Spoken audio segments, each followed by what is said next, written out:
Setiap minta duit maksa, minta dikasih kaki ada pisau, ada apa dikumpul sedikit kok, ada pisau dicongkeli, ada apa dirusaki. Kalau sekarang posisi di mana, Ibu?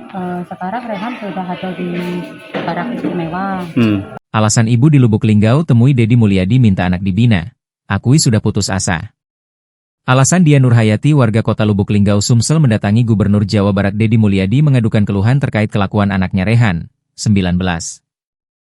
Ibu 4 anak ini meminta tolong ke Dedi Mulyadi untuk memasukkan putra pertamanya itu ke barak militer karena telah ketergantungan obat-obatan terlarang.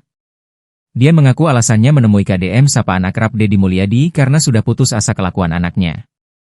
Awalnya tidak ada lagi jalan keluar tujuannya aku. Saya, karena sudah mentok, kata Dian pada wartawan, Sabtu, 21 Juni 2025. Jadi kemana kami nak ngadu? Setiap dia datang aku lah panik ngambil HP minta tolong kemana. Siapa yang datang tuh? Anak itu tadi? Iya. Si Rehan ini? Setiap